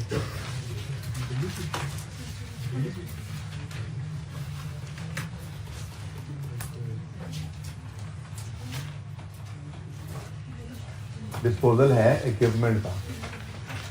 अब इक्विपमेंट का अकाउंट बुक वैल्यू पे है, तो यहाँ पे डिस्पोजल की भी बुक वैल्यू ही निकालोगे, और वो बुक वैल्यू सवाल के अंदर गिवन है 310। क्रेडिट करो इक्विपमेंट अकाउंट से, डेबिट कर दो डिस्पोजल के अकाउंट में। एक्यूमुलेटेड एक्शन तो सवाल ही पैदा नहीं होता, फिर जरूरत ही नहीं है। ठीक है, और कितने का बेचा? 440। तो कैश डेबिट डिस्पोजल फिर क्रेडिट 400। 310 वाली चीज 440 की बिक गई, तो गेन आया 130। Profit and disposal debit profit and loss credit, तो गेन आ गया 130 का। अब मैं तो कहता हूँ सवाल ये खत्म हो गया, ये सवाल कह रहा हूँ, ये अकाउंट कंप्लीट हो गया है, तो ये वाले नंबर भी ले ही ले साथ के साथ। जो लेजर कंप्लीट हो जाए ना, उसके नंबर वहीं पे ले लो, एंड तक वेट ना करो। ये कंप्लीट हो गया ना, तो इसको ले जाओ, जो कुछ इसका लेके जाना है जहाँ जहाँ, ठीक है ना। बाकी लेजर्स को छोड़े हुए हैं हमने, कोई मसला नहीं है। तो ये गेन एडजस्टमेंट्स में हम रिवर्स करेंगे। अगर एक्सपेंस है तो आते आते लेस हो चुका है, ऐड कर देंगे। अगर इनकम है तो आते आते ऐड हो चुकी है, प्रॉफिट तक लेस कर देंगे, यानी कि रिवर्स करना है हमने इसको। और कैश को इन्वेस्टिंग एक्टिविटीज में लेंगे, तो गेन है, प्रॉफिट की फिगर तक आते आते ऐड हो चुका है, तो लेस कर देंगे। Gain on disposal of equipment working number 11 कितना? 130 माइनस हो गया। और इन्वेस्टिंग एक्टिविटीज में आके आपने लिखा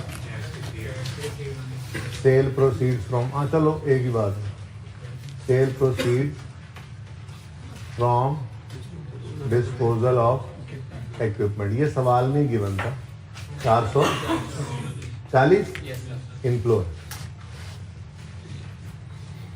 ठीक है। Adjustment 2 is also over. 3 तो है भी नहीं, 3 तो है ही नहीं समझे, ठीक है। 4 ये परसों इंशाल्लाह हम डायरेक्ट मेथड शुरू करेंगे ना, तो ये 3 एडजस्टमेंट सबसे अहम बन जाया करेगी। पर परसों तो आने दो, परसों तो अभी दूर है 2 दिन। Okay, dividend amounting to 700 was paid during the year.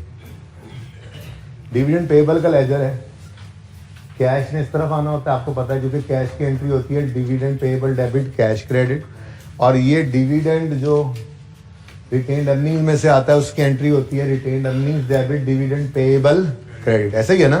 तो कैश की फिगर उसने हमें दे दी कितनी? 700। लेकिन इसको इधर लेके जा सकते हैं आप, ये पेड की फिगर है ना, पेड की फिगर ये इधर बैलेंसिंग निकला करती थी, और फिर ये पेड की फिगर ने इधर जाना होता है, तो ये तो हम साथ के साथ इधर भी लिख सकते हैं। ये नंबर क्यों छोड़े? डिविडेंड पेड लेना है ना, यहाँ पे पेड की फिगर तो दे दी है उसने, ठीक है।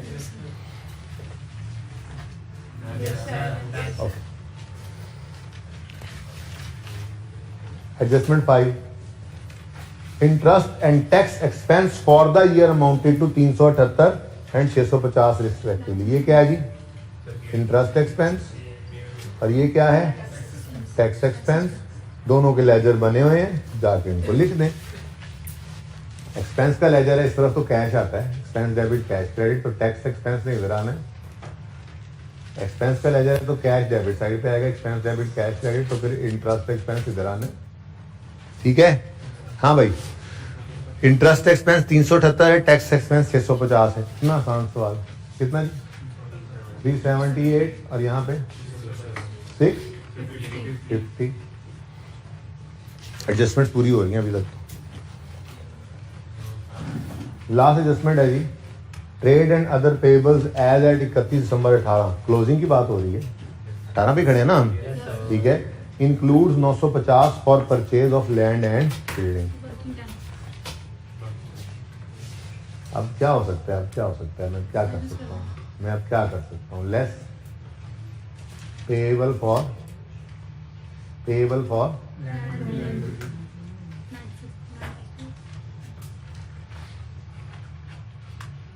कितना जी? 950। अब यहाँ पे थोड़ी सी ऐसे बस कोई इतना कोई मसला कोई नहीं होता यार, देखो कोई नहीं। पहले क्या हो रहा था, ओपनिंग से क्लोजिंग तक जाते हुए ट्रेड पेबल्स बढ़ रहे थे। अब हम क्या कह देंगे? ओपनिंग से क्लोजिंग की तरफ जाते हुए कम हो गए। वैसे ही इंक्रीज डिक्रीज मिला हुआ था ना हमें। ये कौन सा टोटल ट्रेड पेबल से कि आप कहें ये क्या नेगेटिव हो गया? नेगेटिव नहीं हुआ भाई, ऑलरेडी हमें दिया ही चेंज हुआ था। आप इससे परेशान हो रहे हैं, इससे परेशान हो रहे हैं। इधर देखें, मुश्किल काम कर लेते हैं। आप इसको 1000 अज्यूम कर लें तो ये कितना है 1600। अब यहाँ पे क्या बच जाएगा 1000 और यहाँ पे 650 बनेगा। अब आप यहाँ से देखोगे तो क्या हो रहा है, ट्रेड पेपर्स में डिक्रीज है कितना 350। करना है तो ऐसे कर लो। की बात समझ आई है? या आपको सिर्फ नेगेटिव नजर ना आए, परेशान ना हो भाई। हमें ट्रेड क्रेडिटर्स नहीं दिए हुए थे टोटल, क्या आपको कहो ये क्या तो नेगेटिव हो गया? नेगेटिव कैसे? नेगेटिव नहीं हुआ भाई, हमें सारा डाटा नहीं गिवन था, हमने पहले ही चेंज लिया हुआ था। आप अज्यूम कर लो इसको 1000 तो 600 से बढ़ना है इसने, तो यहाँ पे 1600 आ गया। अब ये पॉजिटिव हो गया। अब आपकी तकलीफ कोई नहीं रहेगी। आप क्या कहोगे कि ट्रेड पेबल्स कम हो रहे हैं 350 से। क्या हो रहे हैं जी? कम हो रहे हैं 350 से। जो ऐसे करना चाहे वो ऐसे कर ले। मेरा तो दिल है कि जैसे चल रहा था काम वैसे ही चलने दो, ठीक है ना? जैसे चल रहा था वैसे ही चलने दो। यहाँ पे 0 है, यहाँ पे 350 नेगेटिव हो गया, कोई मसला नहीं। ओपनिंग से क्लोजिंग की तरफ जाते हुए 350 की कमी दिखा देंगे। जिसको जैसे आसान लगे, मैंने दोनों तरीके कर दिए हैं भाई। जिसको अगर आपको ऑनलाइन वालों पिछले वाला आसान लग रहा है तो थोड़ा सा रिवाइंड करो, पॉज करो, वही नोट कर लो, फिर इसको मत छेड़ो। बस यहाँ पे है क्या, हल्का मुझे लग रहा है वही काम कर लेते। ये ठीक है? ठीक है, चलो ठीक है। जिनको लग रहा है वो ठीक है, वो कर ले, ठीक है। अच्छा जी, ट्रेड क्रेडिटर्स में क्या हो रहा है? 350 की कमी। Trade and other payables, trade and other payables, लेकिन वर्किंग का रेफरेंस देना जरा लाजमी है। कौन सी वर्किंग है? वर्किंग 10। अच्छा जी, ट्रेड एंड पेबल्स कम हो रहे, लायबिलिटी कम हो तो डेबिट। दूसरा इंपैक्ट कैश पे होगा, पॉजिटिव क्रेडिट। जी 3। मैं तो कह रहा सवाल खत्म हो गया, मैंने लग रहा है।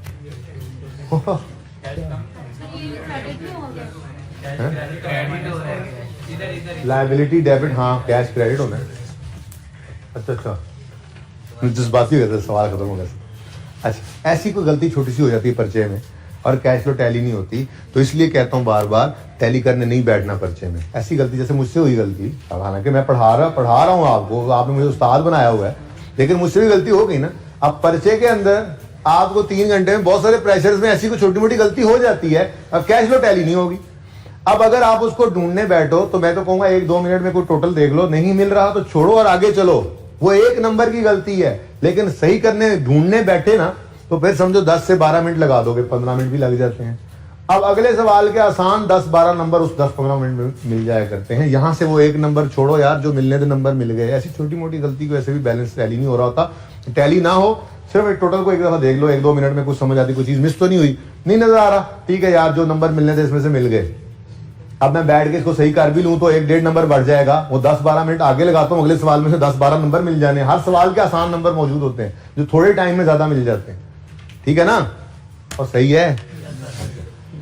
चलिए जी, सवाल हो गया खत्म। अब रिटेन अर्निंग से कॉलम जो है ना, ये ऐसे बस खाली खूली पड़ा। चलो कोई बात नहीं। इसमें क्या आया करता है? प्रॉफिट आफ्टर टैक्स आता है और डिविडेंड आता है। लेकिन आज 2 क्वेश्चन मार्क है। एक क्वेश्चन मार्क हो ना, वरना बैलेंसिंग निकाल लेता है फिगर।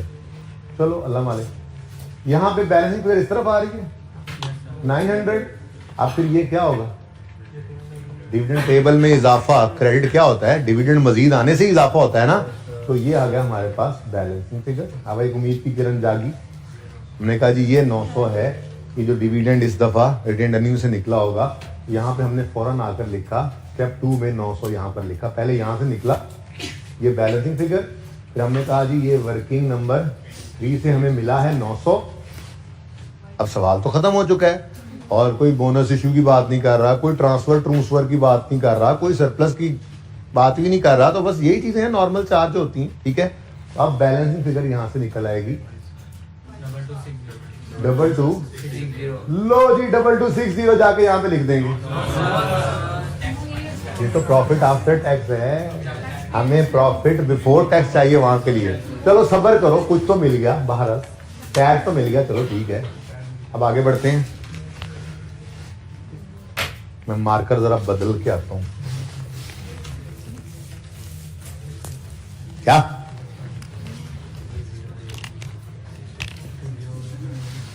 ये बैलेंस हो गया? बैलेंस हो गया। इस पे आए, इसको भी बैलेंस कर दो। 320 कैश आ गया 3। ये इंटरेस्ट एक्सपेंस को रिवर्स कर दो नॉन कैश में, और इंटरेस्ट पेड को माइनस कर दो नीचे। यही सीखा था। प्रॉफिट की फिगर तक आते आते इंटरेस्ट एक्सपेंस माइनस हो चुका होगा, तो ऐड कर दो। ये सवाल में गिवन था कितना? 378, और हमने कैलकुलेट किया 328।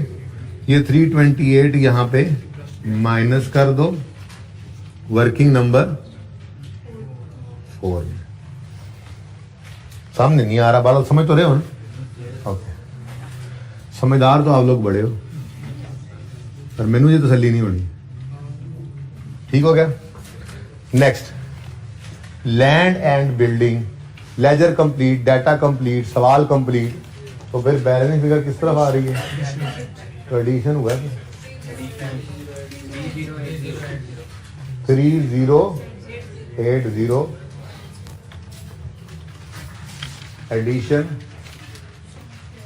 इन लैंड एंड बिल्डिंग, वर्किंग 530। ये इनफ्लो होगा आउटफ्लो होगा? एसेट खरीदें तो पैसे पे करने पड़ते हैं भाई, एसेट खरीदने में पैसे आते नहीं हैं। ठीक है, आगे बढ़े। इक्विपमेंट सब कुछ तो लिख लिया, डिस्पोजल भी लिख लिया। बैलेंसिंग फिगर कितनी आ रही है इस तरफ? 2670। Addition in equipment, working number 2670। Tax expense cash बता रहा है कितना? 710। टैक्स पेड 710 आ गया वर्किंग नंबर 7 से, और टैक्स एक्सपेंस यहाँ रिवर्स कर देंगे। क्यों? माइनस हुआ ही नहीं हुआ कि ऐड बैक करना पड़े। ठीक है, नेक्स्ट, ये लेवल पूरा हो गया। शेयर प्रीमियम और कैपिटल के अकाउंट से आसान सा सवाल था, है ना? 2 3 5 टाइम ही जाया के सवाल करा के मुझे लग रहा है ना? अच्छी चीज सीख ली है हमने। 2 3 50 फाइनेंसिंग एक्टिविटीज में आए तो fresh capital invested, working number point पे कर लेते हैं, जब देखेंगे क्या रह गया। हाँ? क्या कह रहा है तू ना? कह रहा है 650 क्या ऐड ना कर लें? क्यों भाई? क्या हमारे पास जो फिगर यहाँ पे पड़ी होती है, इस तक आते आते ये टैक्स माइनस हो चुका है? तो फिर लेकिन टैक्स के अलावा सब कुछ माइनस हो चुका होता है, या प्लस। ठीक है ना? जैसे इंटरेस्ट एक्सपेंस है वो माइनस हो चुका होता है, इसलिए add back. Investment income add हो चुकी थी, वो माइनस करते हैं। कैप्शन माइनस हो चुकी थी, वो ऐड करते हैं। ठीक है ना? Okay okay okay. Long term loan cash पे कर रहे हो, यानी लोन रीपे हो रहा है 1000 का।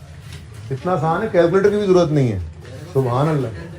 अच्छा, लिख लें वर्किंग नंबर 8 कितना था? 2 3।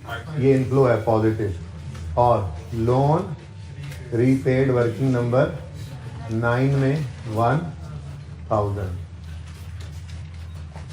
Repaid outflow. ठीक है, उसके बाद ये हो गया, ये हो गया, कहानी खत्म। बाकी सवाल तो खत्म हो गया, अब रहेगी बस ये फिगर। तो वर्किंग नंबर 12 कर लेते हैं इसके लिए।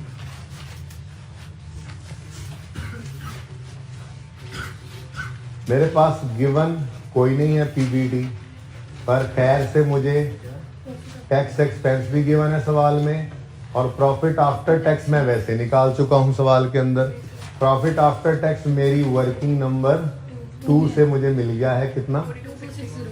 2260। टैक्स एक्सपेंस सवाल में मुझे बताया गया था, इधर से देख लो 650, ये 650 इधर आ गया। और पीबीटी आप बैलेंसिंग फिगर निकाल सकते हो। रिवर्स वर्किंग करते हो तो जो चीज़ माइनस हो रही हो प्लस कर देते हो, तो 2260 में ऐड कर दो 650, 2910। ये है हमारी कैश फ्लो का स्टार्टिंग पॉइंट 2910।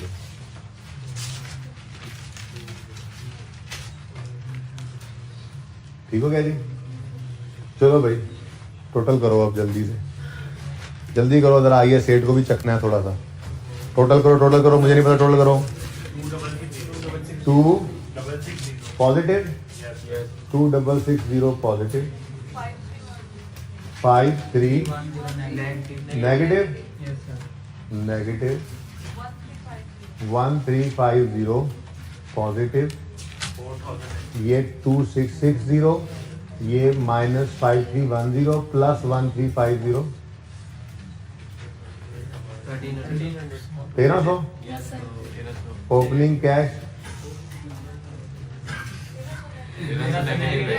नेगेटिव है। अच्छा 1300 नेगेटिव आ गया, लेकिन फिर भी सही नहीं है, गड़बड़ है कोई।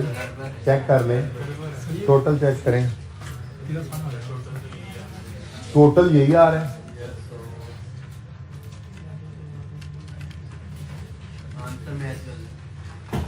खोल लें जी, मैं देख लेता हूँ। बुक ही दिखा दें मुझे यार, कौन जाके खोले।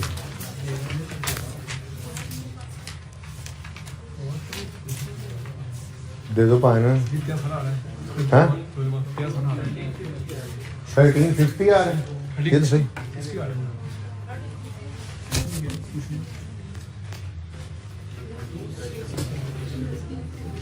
अच्छा वो प्रोविजन सोल्यूशन को परेशान होना, प्रोविजन अलग है।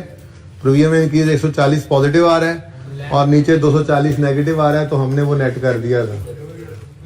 140 पॉजिटिव और 240 नेगेटिव, ये नेगेटिव 100 होता है, ये ठीक है। मुझे चेक करने दो। 4360, हाँ लैंड बिल्डिंग में क्या मसला है? 2130 आता है, इक्विपमेंट ठीक है और सब सही है। ये सिर्फ लैंड बिल्डिंग के अंदर चेक कर लो जरा दोबारा इसको।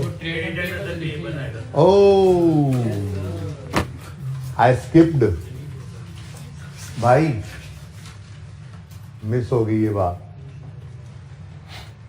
हमने कुछ इक्विपमेंट, ये लैंड बिल्डिंग जो खरीदा था, देखो भाई मुझसे भी मिस हो गया, ये कह रहा हूँ। अब एंड पे आगे क्या होना है, सिर्फ एक फिगर सही होनी है, तो सारे नंबर तो मिल चुके हुए हैं, ठीक है ना। लैंड एंड बिल्डिंग उधर बना हुआ है। वो कह रहा था जी कुछ लैंड एंड बिल्डिंग ना हमने खरीदा है इस साल, जो कि उधार पे खरीदा है, तो इसलिए कैश तो ये नहीं आ सकता ना, सारे का सारा पैसे दे के नहीं ना खरीदा, कैश आउटफ्लो नहीं हुआ, ठीक है। वो कितना था? 950 से लैंड एंड बिल्डिंग डेबिट, पे for land and building credit. 950 से यहाँ पे हमने लिख दिया लैंड एंड बिल्डिंग, ये क्या है जी? Payable, payable for land and building, ठीक है जी। मिस हो गया, साथ ही कर देना चाहिए था, ठीक है। ओपनिंग कितना पेएबल था? कोई नहीं था। क्लोजिंग में कितना पेएबल आने लग गया? 950। यही तो लेजर का ओपनिंग क्लोजिंग यहाँ से माइनस किया हुआ है, ये ओपनिंग और ये क्लोजिंग, ठीक है ना। ये यहाँ पे आ गया, लेकिन इस लिखने की वजह से यहाँ पे जो हमने लिखा, ये कुछ हमने अभी उधार पे खरीदा है, तो फिर बैलेंसिंग कैश सारे का सारा ना आंदा, तो कैश इसलिए गलत हो गया था। बोलो 2130 21। ये बात समझ आ गई है? वैसे बात आसान थी, बस मिस होगी उस वक्त, साथ ही कर देनी थी। मैंने कहा तो करते हैं बाद में, बच्चा ना परेशान हो, उल्टा ही पड़ गया जी। 4360 जी, 3 पॉजिटिव नेगेटिव। नीचे वाला अच्छा ये कितना है? 1350 पॉजिटिव और ये 50 नेगेटिव। अच्छा देखो इधर, ऐसे ही ना कल वाला जो सवाल था उसके अंदर रिसीवेबल की बात उसने की थी, तो रिसीवेबल का लेजर भी ऐसे ही बन सकता है कि हमारा 1800 अभी तक रिसीवेबल है, तो आपने यूँ लिखना था ओपनिंग रिसीवेबल कोई नहीं है, फिर कुछ रिसीवेबल 1800 इस दफ़ा आया, वो जो डिस्पोजल के अंदर रिसीवेबल आ रहा है, तो क्लोजिंग में रिसीवेबल आ रहा है। इस तरह का लेजर बना, ऐसी एडजस्टमेंट है तो लेजर बना दिया करो। तो हमने क्या किया था, हमने एज पर क्वेश्चन जो गिवन था ना उसमें से लेस कर दिया था इस रिसीवेबल को, तो वैसे लेस किया था जी 0 माइनस 1800, ठीक है ना। ये बिल्कुल ऐसी एडजस्टमेंट थी, मैंने कहा था दोनों को कंपैरिजन में करवा दूंगा लेकिन मैं भूल गया। तो देखो अब सिर्फ एक फिगर चेंज हुई है, क्या फर्क पड़ा सोल्यूशन के ऊपर, ठीक है, माइन्यूट सा फर्क। इसलिए अगर देखते हो पता लगे तो ठीक है, 1 मिनट का काम था, नहीं पता लगे तो सारा सवाल देखना पड़ा, 1-2 मिनट लगाए, नहीं पकड़ में आ रहा बात काम के जी कैसे बैलेंस हो रहा है, छोड़ो और आगे चलो, ठीक है ना। बहरहाल ये हमारा कौन सा सवाल था कल रिसीवेबल्स में आ रहा था 13, कौन सा वाला, नाजिर, ठीक है ना।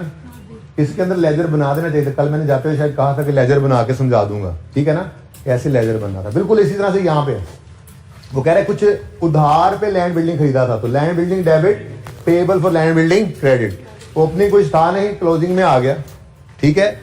यही ओपनिंग क्लोजिंग माइनस कर दिए हमने, जैसे यहाँ पे ये रिसीवेबल था, ओपनिंग क्लोजिंग ये हमने माइनस कर दिए थे रिसीवेबल्स में से, ठीक है ना, सही हो गया। चल अच्छा जी, अब टाइम तो खत्म है, एक नजर इधर देखें जरा एक दफा सिर्फ। होमवर्क मैंने जो लिखना था वो लिख दिया। होमवर्क में आपका है टेक्सला लिमिटेड और कल वाला उधार पूरा कर लेना, हॉट सॉस।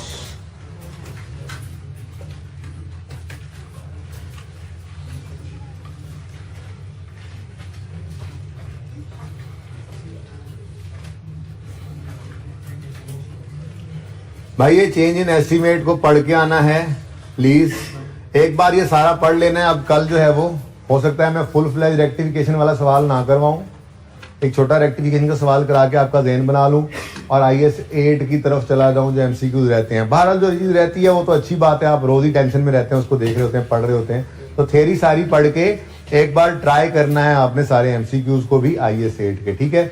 इंशाल्लाह वो मेरे एंड पे जो पेंडिंग है वो मैं कर दूंगा उसको पूरा। फिलहाल तो आपने ये कैश फ्लो के 2 सवाल करने हैं और थ्योरी पढ़नी है, ठीक है। जिंदगी